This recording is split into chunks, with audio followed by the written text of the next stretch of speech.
The Last Word with Lawrence O'Donnell starts right now. Hey, Lawrence.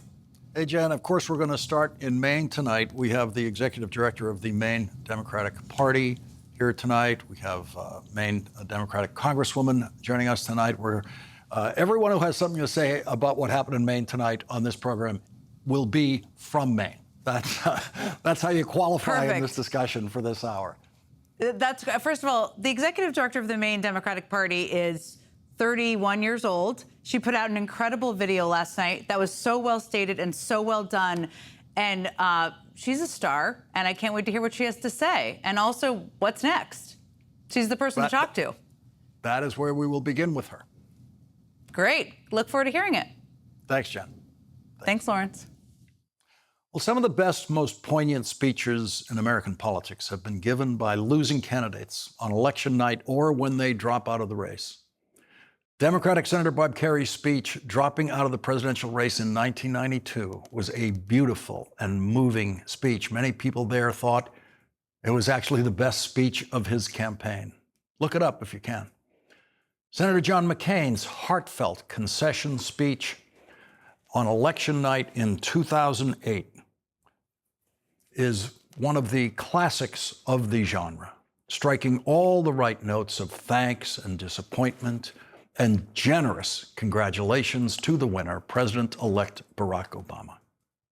And again, many observers thought it was the best speech of John McCain's campaign. And so I would love to be reporting to you tonight that Graham Plattner looked within himself and in his own words, from the heart, delivered the best speech of his campaign. But that's not what happened tonight.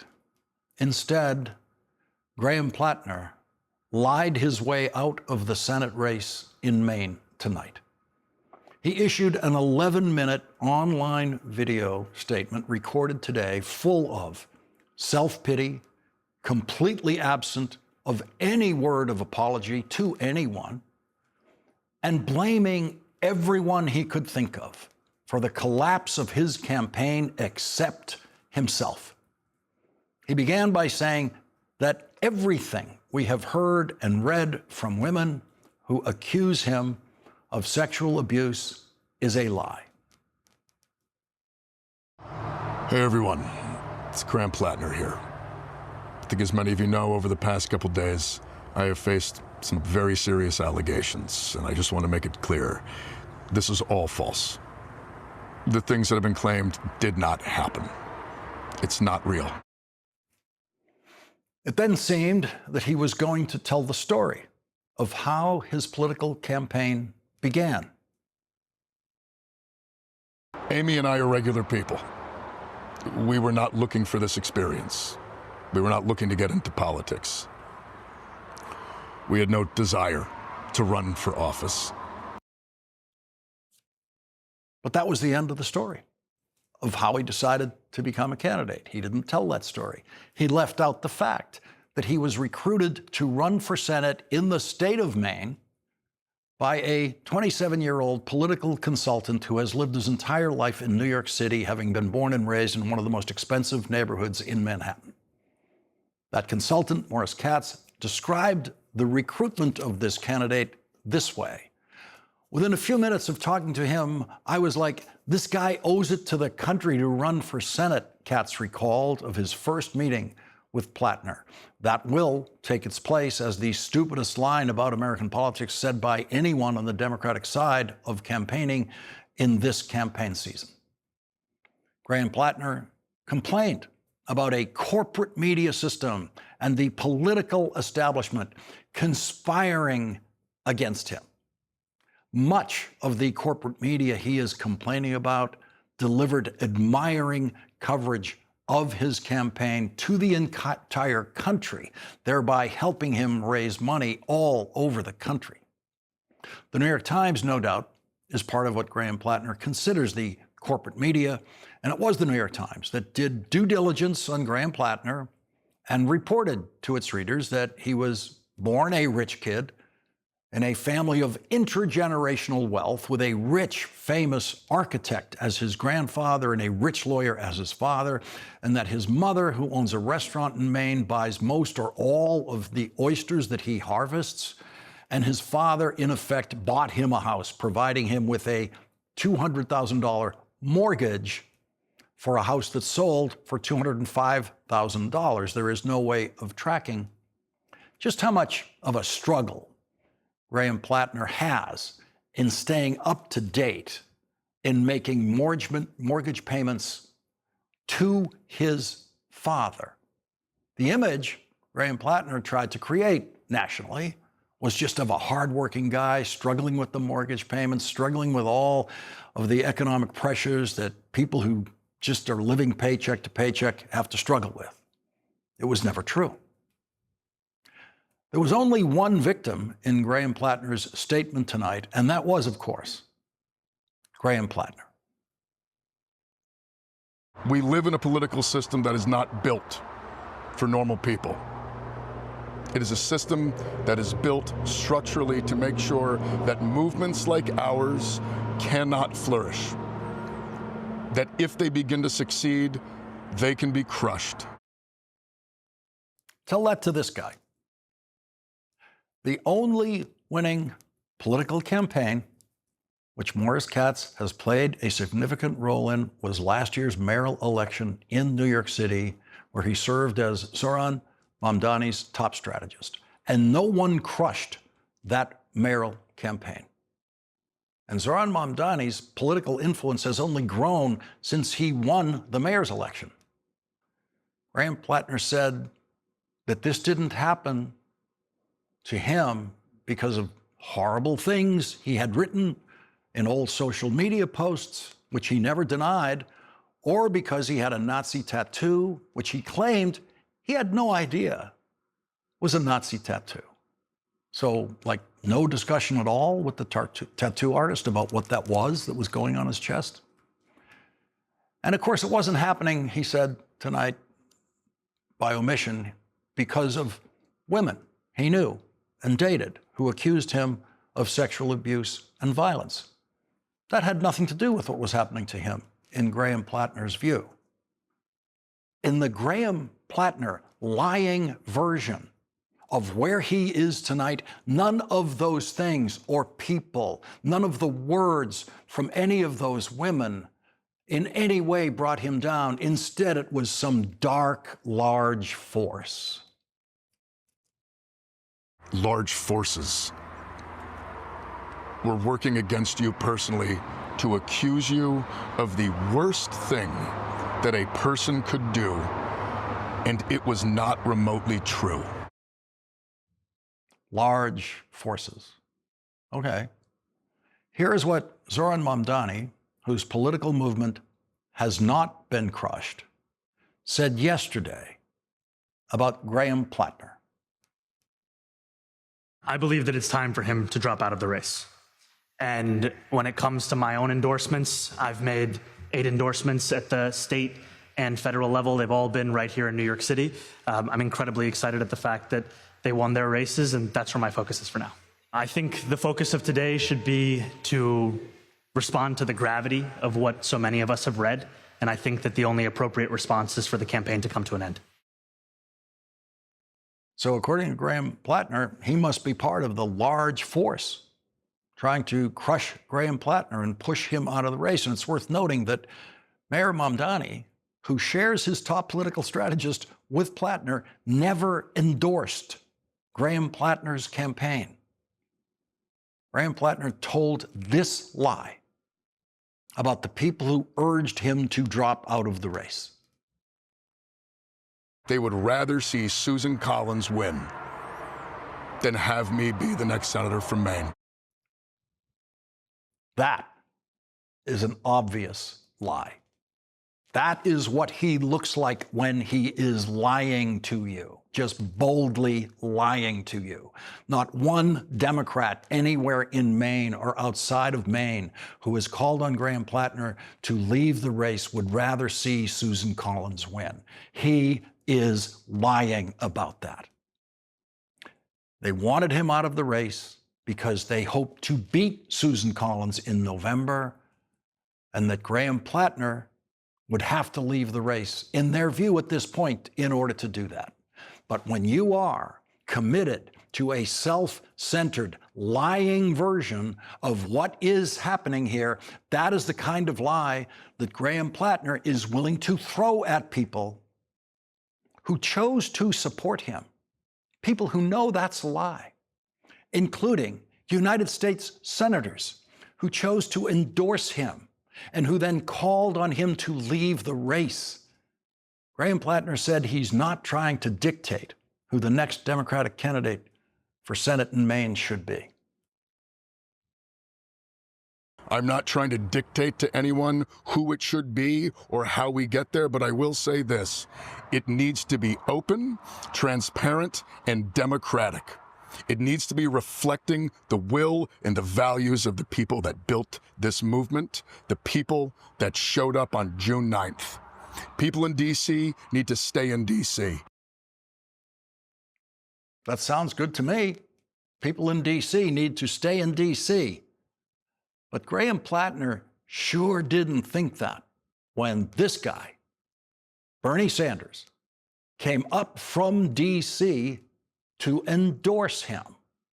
And now every single person, every senator, every House member who made the trip from D.C. to endorse and campaign for Graham Plattner in Maine has already called for him to drop out of the race. They did that yesterday. And so we have to wonder, who wrote that line? People in D.C. need to stay in D.C. And one reason to wonder is that Morris Katz flew from New York City today to Maine to help Graham Plattner prepare his exit statement tonight. So who wrote that line? And so does Graham Plattner think that people in New York should stay in New York? Because he sure didn't think that when he began his campaign at the urgings of that New York City political operative who flew to Maine today to help him. We are suspending campaign operations. This is incredibly difficult because I know that some will think it's an admission of guilt, and it most certainly is not. We're not doing it because of the allegations. We're doing it because of the structures that are being taken away from us by those in power. We're not doing it because of the allegations. So he's not dropping out because of anything any woman has ever said about him. He's doing it because of those evil people in power, people like Zohran Mamdani, Bernie Sanders, Elizabeth Warren, people who have been advocating for the policy positions that Graham Plattner took from them to use in his campaign for, in Bernie Sanders' case, decades before Graham Plattner was even born. All we were asking for was health care, was to end the genocide, to use our taxpayer dollars at home to uplift our communities instead of waging war overseas. We were asking for a fair system. We were asking for an end to the corruption, the end to the money in politics. We were asking for real democracy. Yeah, no one's ever asked for that before. No one's ever campaigned on anything like that before. So that campaign had to be crushed. Bernie Sanders is a senator from Vermont. You could, if you wanted to, walk from Maine to Vermont. Wouldn't take that long, walking across New Hampshire, especially at the northernmost point, and find a senator who's been campaigning on those things for all of Graham Plattner's life. But Graham Plattner pretended tonight that without him, we never would have heard any of those ideas, all of which were lifted directly from Bernie Sanders and from many other Democratic elected officials all over the country. There wasn't a single original idea in the Plattner campaign, not one. Graham Plattner, who has been paying attention to politics for all of a year now, decided to lecture the people who have the horrible job now, the horrible duty to clean up after his mess. He decided to lecture our first guest tonight and all of the other people who are going to have to step in now and fix all of this, the mess that Graham Plattner created, and do it in a hurry.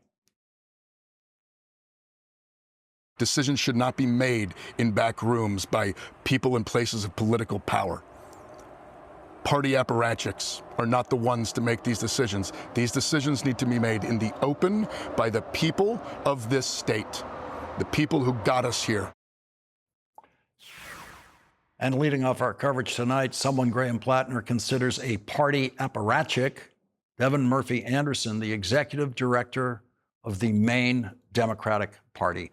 Thank you very much for joining us tonight on this difficult night for Maine, difficult night for you. I know you just got your orders there from Graham Plattner about how not to do this. What are you going to do from this point forward?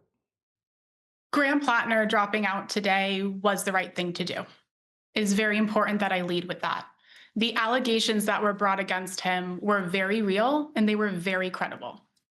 Additionally, this election cycle here in Maine, we have seen absolutely unprecedented energy and enthusiasm around the ideals that we share together as Democrats.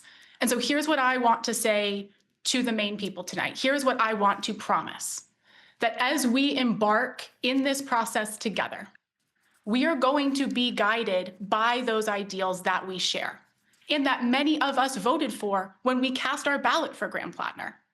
And those ideals are that working people in this state shouldn't be struggling to put food on the table while billionaires are only getting richer. And that also those ideals include that our farmers and our fishermen and our loggers and our families deserve health care. And that women deserve to have their reproductive rights restored in this country. And that us Maine people are going to vote in the first election where Susan Collins is going to have to face us after she cast the decisive vote for Justice Brett Kavanaugh that overturned Roe v. Wade. Those are the ideals that are grounding us in this process. It is time for us to unify. And what I can say about the process is that we are going to come out of this stronger than ever. If you have ever met a Mainer in your life, you know that we are incredibly resilient, we are incredibly grounded, and we have a lot of integrity. And what we need from the rest of you all watching, the rest of the American people, and we are well aware that the eyes of our nation that we are hoping to serve well are on us. What we need from you is your support in this process. And what we need are donations, because we have got a U.S. Senate nominee that is going to start in 2 weeks from scratch. And we have to have some groundwork laid for them and the resources for them to compete so that we can beat Susan Collins in November. Does the Plattner campaign have money that it can use in this election to support the Democratic nominee? The Plattner campaign most definitely has resources. Whether or not they will commit those resources to the next U.S. Senate nominee is not something that I have insight into. If you all would like to support us, you can go to maindems.org/Senate and make a contribution this evening or in the coming days to help us. You made a reference there to we who voted for Graham Plattner. Did you vote for Plattner? That's not something that I'm comfortable sharing. What I will say is that the energy here on the ground has been undeniable. We agree with Plattner's campaign on that. And what I want to say to Plattner's supporters is that this is why we asked Graham Plattner immediately upon seeing these allegations come to light. We asked him to withdraw, not because we don't believe in those policies and those ideals, but because he was no longer the best steward to lead that movement. And that grassroots energy and that momentum remains here on the ground, and we can harness it together. But it does require us coming together. And it also requires us to participate in a process that is inclusive and transparent, representative, and fair. Graham Plattner, withdrawing this evening, now gives us the ability to start to put forth those details for Mainers as to how they are going to be able to participate, and to potential candidates as to how they are going to be able to declare their intent to run to be the next U.S. Senate nominee from Maine. So if I'm in Maine tonight, I'm a state legislator or I'm a farmer and I think this is my moment, I'm going to step forward, I'm going to run for this. What do I do? What's the process? Well, there's process details forthcoming. What we need to do right now is ensure that Maine Democrats are aligned on that process. So what I can share is that earlier today, we convened special meetings of both our executive committee and our Democratic State Committee. Those two committees together make up the governing body of the Maine Democratic Party. What I am very excited and proud to share is that the process that we have put in place to convene a nominating convention was voted on by those Maine Democrats. And that vote passed with over 82% of the vote, which is a full endorsement of the direction that we are taking to replace this nominee. The details are forthcoming. We are seeing folks that are going to be doing media and press tonight, tomorrow, opening exploratory committees. Those folks are going to be running a campaign, and we really encourage people to do that. We are, of course, going to require folks to talk to Maine voters in some way that's going to qualify them to be our U.S. Senate nominee beyond just declaring their intent. What that will most likely look like is petition collection from Maine Democratic voters across the state. And what is the timetable for this? So we need to submit our new nominee's name by 5 p.m. on July 27th to the Secretary of State. So in the next less than 2 weeks, we need to put together what we typically have a full professional team do in 6 to 8 months. And so a candidate listening to you tonight thinks, I've got to be out there at the supermarket tomorrow getting signatures. I have to have my friends, my family, whoever I can getting signatures from Maine voters to offer myself as a candidate. We don't know how many signatures might be required, but something like that, beyond just a declaration of candidacy by a candidate, will be required here. What I would encourage candidates to do this evening is to really tap into what us Mainers are seeing and feeling on the ground. The top of your segment talked about how we have had folks come into our state to involve themselves in this process. Again, if you know Mainers, you know that we are incredibly independent and we value our independence more than very many other things, right? And so I am a Mainer. I am from here. I am the daughter of a lobsterman and the daughter of a teacher. And what I care about is that Mainers feel represented in this process, that they feel included in this process, that we have the full transparency every single step of the way for folks to understand where we are at. And where we are at right now is that we do have a vote to move forward with a nominating convention that will happen at some point prior to July 27th. If you are a candidate that is interested in participating in that, it is critical that you start talking to Maine voters about the values that we saw drive such historic turnout in the primary we just had on June 9th. Are you taking any guidance or consultations with Chuck Schumer or the Democratic Senate Campaign Committee in Washington, D.C., what Graham Plattner tonight was referring to as the Democratic establishment? Again, us Mainers are very attached to our independence. We are completely in charge of running our own process. That is not just our own preference. That is actually also what our state statute and our charter requires. The only entity, despite anything else that you might have heard up until this point, the only entity that is legally able to make these decisions about this process is the Maine Democratic Party, specifically our Maine Democratic Party chair in consultation with the county chairs of our 16 counties. That is the process we have put forth. There is nobody else who is able to participate in helping us put that plan together legally from outside of our state. It sounded like Graham Plattner was referring to all of those people, including yourself, as party apparatchiks tonight, and that you people should not be involved or in charge in any way in organizing this. If not you, and if not the Democratic Party officials who are already in place, who else could possibly do it? That's not a question that I have spent literally 1 second thinking about, because I have stepped up as the rest of my very smart and talented team to serve our state and to serve our nation. That is how we view this. We understand the responsibility that is on our shoulders, and we take that incredibly seriously. I can tell you that the team has been in this office quite literally nonstop since Sunday evening. There is quite a few of us that have not slept. That is how seriously we take this process. I am not interested in exploring the hypotheticals of who else could be a part of this. I can tell you that, as Jen said at the top of the hour here, I am 31 years old. I am from this state. This is not just a hypothetical for me. This is my future. This is the future of my nephew. This is the future of my aunt and my uncle and their welding business that they can no longer afford to produce their products at the same rate as last year because of the steel tariffs from the Trump economy. That is where we're at. That is what we are doing. We are fully qualified to run this process. We don't need to think about who else could do this better than us, because us Mainers know exactly what is best for us. So your message tonight is we're going to do this according to Maine law and what is required under the law. With our legal counsel, as well as what is actually logistically viable. Every single day that passed this week was a day that we lost in that process. We explored everything in this process, from on one hand of the spectrum of a very closed door vote between our 100 state committee members of who could be our next U.S. Senate nominee, all the way to what it would look like to administer by the Maine State Democratic Party an entire statewide primary election.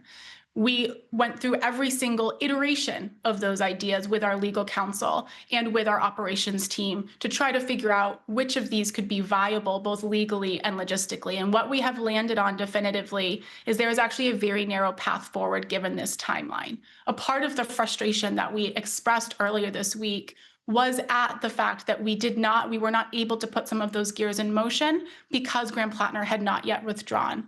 Those comments, that sentiment was directed at Graham-Plattner. It was not directed at any point to his supporters, who are a part of our party, who are a vital part of our party, and who are going to be critical in involving in the next steps forward in this process.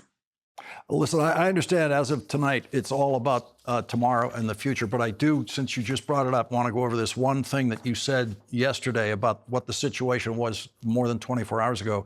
Graham-Plattner's team has repeatedly reached out to us in an attempt to put their thumb on the scale of what this process looks like. How much of a problem was that in what you've had to deal with? Well, look, anybody that knows me or knows my team knows that we do not respond well to demands. We certainly do not respond well to ultimatums. What I shared yesterday, again, was not a sentiment towards the movement that has been built on the ground. It was a very specific reaction to what we have seen from the Plattner campaign, which is the expression repeatedly of wanting to put their thumb on the scale to choose a new nominee. That is not democratic. As the Maine Democratic Party, we are committed to transparency. Unfortunately, sometimes that means that we have to share information that is really upsetting. And that was a moment that we decided yesterday as a team really needed to happen, not just for Mainers, but for the American people, to understand that even though we had a candidate who ran his campaign centered on being anti the establishment, putting their thumb on the scale, that he was then asking for the space and the opportunity to do the very thing that he centered his values around. We were not going to allow that to happen, and continuously moving forward, we will not allow that to happen. David Murphy Anderson, you are now facing the most difficult job anyone in your position has ever had. Thank you very much for taking the time to join us here tonight, and please come back as this process continues. Thank you so much for having me. Take care. Thank you. And coming up, our next guest, Maine Congresswoman Chellie Pingree, will join us once again tonight. She's next.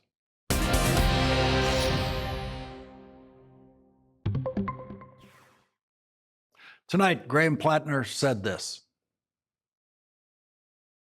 I'm not trying to dictate to anyone who it should be or how we get there, but I will say this. It needs to be open, transparent, and democratic. It needs to be reflecting the will and the values of the people that built this movement, the people that showed up on June 9th. Joining us now is Congresswoman Chellie Pingree of Maine. She's a member of the House Appropriations Committee and the Agriculture Committee. Congresswoman, thank you for joining us once again tonight after last night.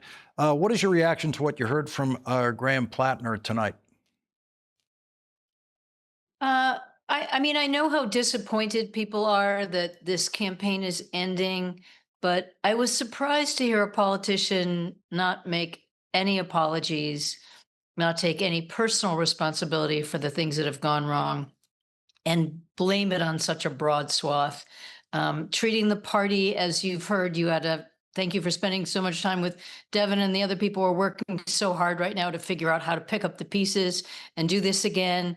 It just made everybody else be at fault. And while I understand all of the wonderful things about his candidacy and why people were so enthusiastic and excited, I mean, I have to say, as a politician, there's rarely a time most of us don't apologize. I apologize to people about the Trump administration and the horrible situation that we're in and that we can't fix it faster. So to me, it was a little surprising to not hear a single "I'm sorry." But my point is, we are exactly where we are right now. And Maine, as you know, doesn't want to be in this situation. We want to pick up the pieces as quickly as we possibly can, put together a process, as you've heard, that the state party is working on it as fast as they can, in a very, very short period of time that includes as many people as possible. I've had so many people asking me about this in the last day or two, and I'm anxious to have all the details, the number of delegates that we'll have to the convention, how it will work. But the one thing that's really struck me is how few people ever paid any attention to the democratic process. The people who have been toiling in the trenches, and I might have said this to you last night, the people who are at every, summer picnic and weekly caucus event and the county committees are people who have been working on this for a very long time. And all of a sudden, the people who are calling me from Washington or the people in the Plattner campaign who are saying, we demand transparency and involvement. And I'm thinking, where have you been for the last decade when everybody else who cared about these things has been out there working on these things and getting involved? I'm thrilled that there are so many more people who want to be involved. And I hope they all show up to the counties and run to be a delegate and get down there to support the candidate that they believe would be the best choice. I think we can put another progressive in this race, but people have to say, okay, I'm going to stick with it. I mean, one thing Graham Plattner said was, this is about a movement. It's not about the name on the ballot. And I appreciate that he said that, because people have to take that to heart and say, we can still win this. We can still get behind a candidate with the values that we all share and we all believe in. And you heard Devin talk about that. Those are universal to Democrats in Maine. And we want to do those things, and we can do it, but people have to stay involved now. So you just heard from Devin Murphy Anderson, roughly what is planned. What more would you like to know about the detail of how you're going to get to a candidate? Well, look, I understand that they've put in, enormous number of hours, and I have great praise for her and for Charlie Dingman, who's the party chair. They didn't want to be in this position. And to ask, the Democratic Party, we're just a state of 1.4 million people, we suddenly have to throw together a major election.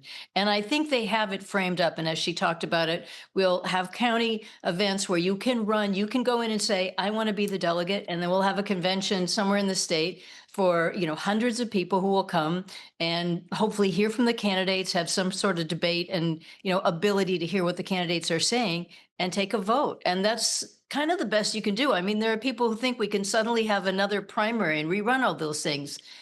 That just doesn't happen in 2 weeks. You got to print ballots. That's normally done by the state. I'm enthusiastic that we're going to bring as many people as we possibly can. There are details. I heard you asking some of them. If I was going to be a candidate, I want to know, how many petition signatures do I have to get? When do I have to file by? I mean, there are a lot of things that need to be known yesterday. But candidates right now can form an exploratory committee. There are already people lining up to say, if and when he drops out, I'm going to do this. And there will be a big bench. Maine has a lot of good people who just ran campaigns for governor, for the second CD. I mean, there are a lot of people out there who've been talking about or thinking about this. And we've got a lot of great Democrats in our state. So I think we will have a good, run of candidates. But nobody gets to put their finger on the scale. Nobody from the DSCC is in here telling us what to do. I don't even have a vote. I mean, this is actually just going to be the elected delegates. If I wanted to go to my county committee and fight, but I'm not even, there's no guarantee that I would get to vote on who gets to, go to the convention and nominate. So it's a very open process and anybody could participate. And most people are sort of baffled by it because they've never bothered to pay any attention. And it's the people who've been working in the trenches for the years. and yours who have kept these Democratic parties in little states like ours going. And people should have some appreciation and respect for that. Yeah, it's all up now to these anonymous people who are never praised, never thanked publicly, never focused on by the news media, who are going to have to salvage a Senate election in the most important Senate election season possibly of our lifetimes. And these people, Graham Plattner tonight was referring to as party apparatchiks. What was your reaction to him using that phrase? Can I just be clear? That's not even a main word. Like, nobody even says that stuff. You know, it's like. Well, he nobody did ever have thinks someone about fly it. up from New York to help him write this thing. And that is a New York word. That is the kind of language that you could get from here. Well, my number one request is, could everybody just leave us alone in Maine? Could everybody just, high paid consultants, all the people who want to make money off of us, who want to treat us like a petri dish, just stay away and stop writing all your dumbass columns on the internet and telling us what we should be doing. And don't call me anymore. I don't want to hear your ideas about, why we're not doing it well enough. And, that's just not how we do it here. And Devin made a really good point. We're independent. We don't like to be told what to do, and we're not stupid. We can figure this stuff out. And people in Maine have great integrity, incredible common sense. They're not ideologues. They want this to work. They want something to happen, and they hate what's going on in this country. People, they're so distressed when I talk to them every day in the grocery store. Everywhere I encounter people. I just came from an event tonight, and they just want to fix this stuff, and they want to take power back again, and they want to be in control, and they want us to have the power to fight back in Washington, to be able to investigate and subpoena and sue the damn president and just stop him from his reckless behavior and get those things that we've been promising people for a long time, like healthcare and childcare and affordable housing. So Mainers are all in to fix this thing. And that's the one thing people have said to me. They may be, very sad and distressed that the Plattner campaign is not going to go on. But the second thing they say is, but I want to win, and what do we need to do? Congresswoman Shelley Pingree, just can't thank you enough for joining us tonight on this crucial night for Maine. Thank you very, very much for joining us. Thanks for having me. Coming up, Donald Trump continued to just bring ridicule on himself everywhere he went, including today when he actually referred to Iran as Japan. Of course. Why wouldn't he? That's next.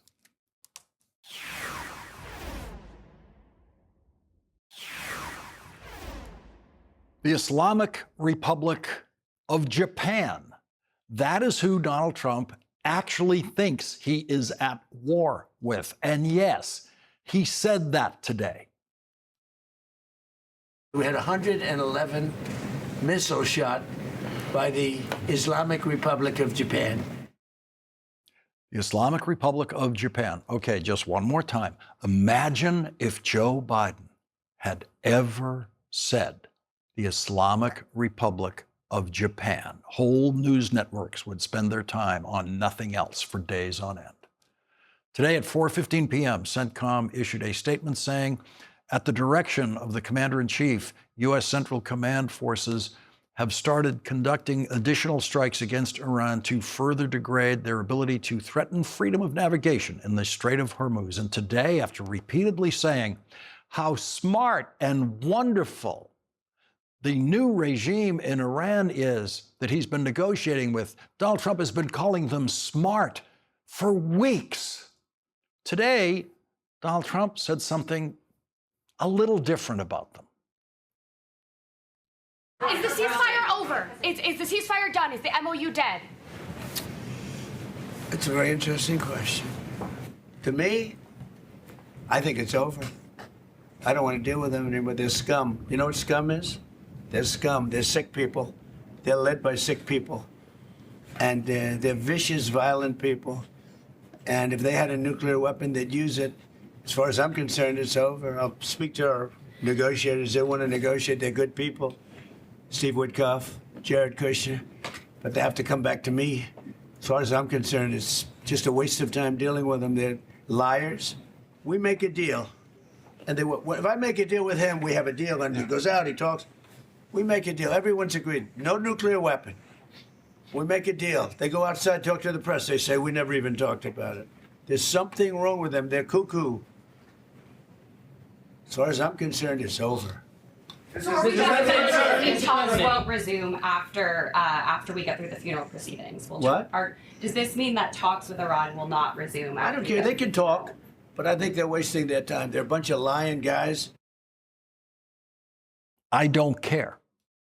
I don't care. That's his official position. That's Donald Trump's official position tonight about ending his war in Iran.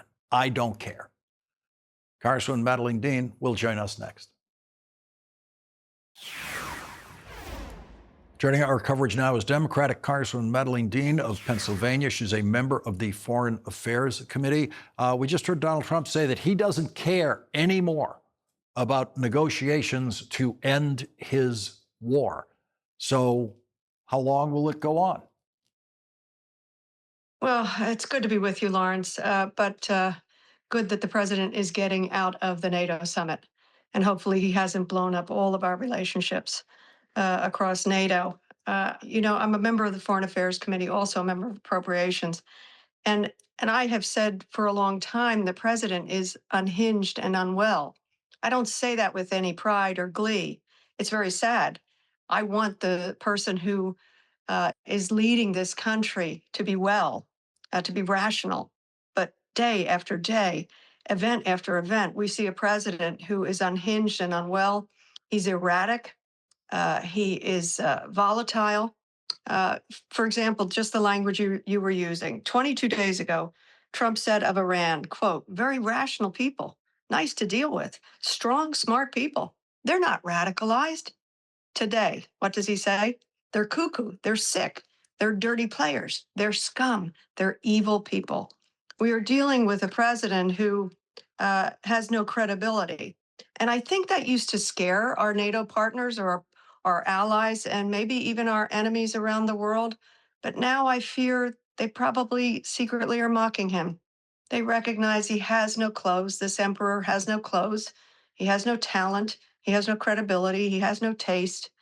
I only wish that responsible people in our government would come around him and tell him so.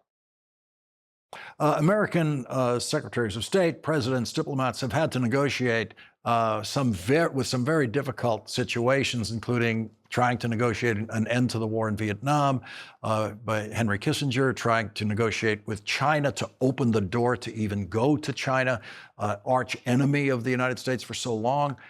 And they never, ever, ever said any of those words about any of the people that they had to negotiate with. No, and you don't pronounce last night that you're going to attack them even harder tonight. Imagine a Secretary of Defense. Of course, we have one with zero credibility and ability. But imagine these things that the president says that are so undiplomatic. And look at Secretary Rubio sitting there, doing nothing, saying nothing, staring blankly. I know you know that we had a conference call last week with Secretary Rubio and Mr. Whitaker, and it was about the MOU, only about the MOU. And you remember what the MOU begins with? A permanent ceasefire. What does the president say today? It's done. It's finished. There's no ceasefire. We're back at war. I actually questioned Mr. Rubio. I want a diplomat to be in that position. I don't want Mr. Whitaker and Mr. Kushner there. I actually asked Mr. Whitaker, how much of your time are you there on the mission of diplomacy and peace? And how much of your time are you there for your own ventures with Mr. Kushner? Mr. Rubio snapped back at me, calling me stupid, and cut my mic off and said, we won't be answering your question. These are people who can't take the heat. They are not prepared for this mission. The president got us into an extraordinarily reckless war. He was goaded into it by Mr. Netanyahu for Mr. Netanyahu's corrupt purposes, frankly. And here we are stuck in this place. Please, God, get the president home without blowing up NATO. And let's hope that a diplomat could come forward and get us a deal to reopen the straits and end this foolish mission of the president in Iran.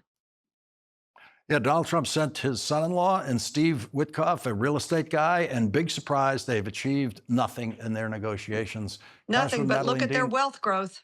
Yes, at the absolutely. Other growth than of their wealth growth, wealth. yes. That's right. Yes. That is right. They've achieved Congresswoman something. Madeleine Dean, thank you very much for joining us tonight. I'm sorry that we're out of time. Thank you. Thank you. Good night. We'll be right back. That is tonight's last word.